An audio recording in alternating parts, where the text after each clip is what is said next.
মহাষষ্ঠী দিয়ে শুরু হলো শারদীয় দুর্গোৎসব। এ বিষয়ে আরো খবর জানাবো। রাজধানী এবং রাজধানীর বাইরে থেকে যুক্ত হচ্ছেন আমাদের সহকর্মীরা। শুরুতে ঢাকেশ্বরী মন্দিরে যেতে চাই সহকর্মী জুম্মাতুল বিদার কাছে। বিদা, এই মুহূর্তে কি আয়োজন চলছে? অনুষ্ঠান তো শুরু হয়ে গেল, ধর্মীয় বড় উৎসব সনাতন ধর্মাবলম্বীদের।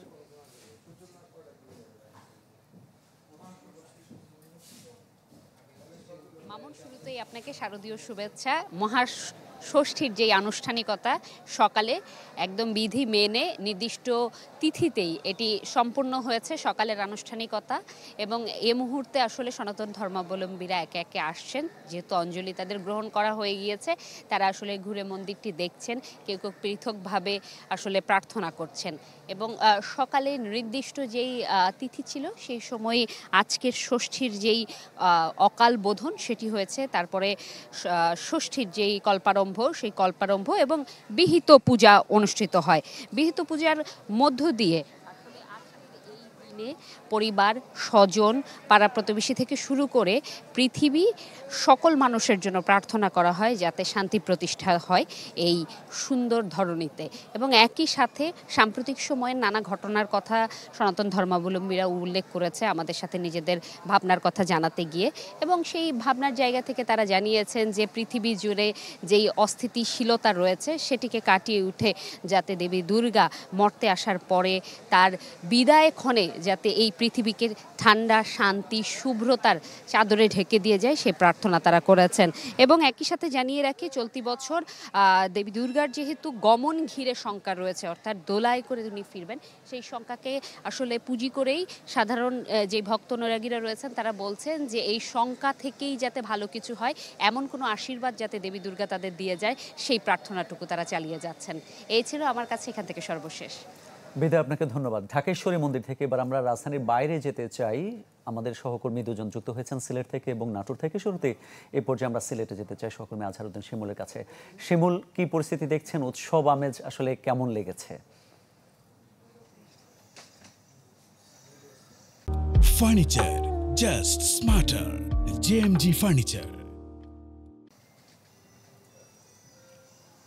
মামুন, আজ মহাষষ্ঠী সকাল থেকে কিন্তু আনুষ্ঠানিকতা শুরু হয়েছে এবং বিভিন্ন অনুষ্ঠানের মধ্য দিয়ে কিন্তু আজকের যে সূচনা তা শুরু হয়েছে। আমরা এই মুহূর্তে রয়েছি নগরীর দাঁড়িয়াপাড়া এলাকায়। এখানে মূলত সকাল থেকেই যে মহাষষ্ঠীর যে আনুষ্ঠানিকতা তা শুরু হয়েছে। মূলত দেবী দুর্গার ভুদন, আমন্ত্রণ ও অধিবাসের মধ্য দিয়ে পূজার যে আনুষ্ঠানিকতা তা শুরু হয়েছে। আমরা সকাল থেকে সিলেট নগরীর বিভিন্ন পূজা মণ্ডপে ঘুরছি। মণ্ডপগুলোতে যদিও এখন পর্যন্ত আসলে যারা পূজারীরা রয়েছেন তাদের ভিড় আসলে কম দেখা যাচ্ছে, সময় বাড়ার সাথে সাথে হয়তো তাদের উপস্থিতি আরও বেড়ে যাবে।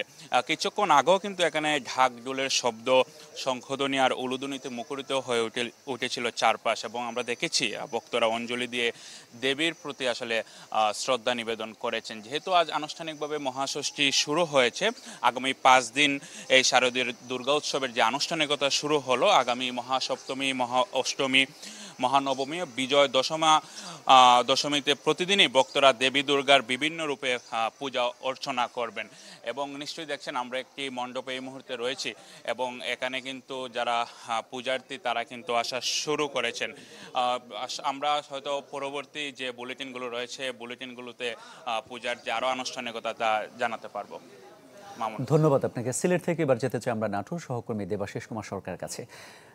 দেবাশিস, প্রতি বছরই যেটা দেখা যায় যে যখনই পূজা আসে তখন এক ধরনের সন্দেহ, সংশয় তৈরি হয়, কিন্তু দিন শেষে পূজাটা নির্বিঘ্নে শান্তিপূর্ণভাবে হয়। এবার কেমন দেখছেন? পূজা শুরু হলো।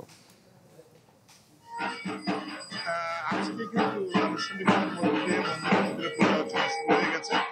আপনারা এর মধ্যে এই মন্দিরের যে প্রাঙ্গণে এখানে যে আপনারা দেখতে পাচ্ছেন যে ঢাক এবং ঢোলের যে বাজনা সেটা কিন্তু শুরু হয়েছে। এর মধ্যে এখানে ষষ্ঠী যে পূজা সেটা কিন্তু এখানে হচ্ছে।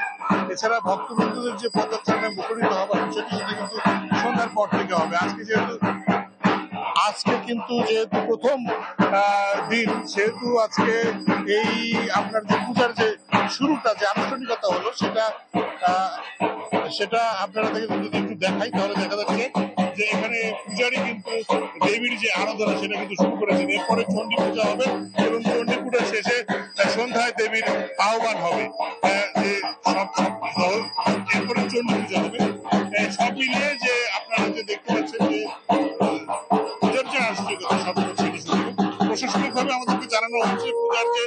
সার্বিক নিরাপত্তা বিধান, সেই নিরাপত্তা বিধানের জন্য আনসার সার্ভিসের পাশাপাশি সকল ধরনের যে ব্যবস্থা সেটা কিন্তু নেওয়া হয়েছে। এখন হচ্ছে ষষ্ঠী পূজার যে আরতি সেটা কিন্তু হচ্ছে, দেবীর ঘটের যে পুজো সেই পুজোটা হচ্ছে।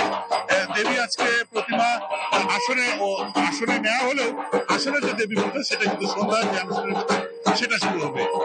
এছাড়া যে নাটোরে এবছর 368টি পূজা মণ্ডপে পূজার আয়োজন করা হয়েছে এবং এর পূজা নির্বিঘ্ন করতে 5টি স্তরে প্রশাসনিক যে নিরাপত্তা সেটা বিধান করা হয়েছে এবং এই নিরাপত্তা বিধানের জন্য প্রশাসনের পাশাপাশি র্যাব, পুলিশ এবং আর্মি সদস্যরাও কিন্তু টহল বজায় রেখেছে। মামুন, ধন্যবাদ আপনাকে। ষষ্ঠী পূজার মধ্য দিয়ে শুরু হলো শারদীয় দুর্গোৎসব। এই বিষয়ে জানাতে ঢাকা এবং ঢাকার বাইরে থেকে যুক্ত হয়েছিলেন আমাদের সহকর্মীরা।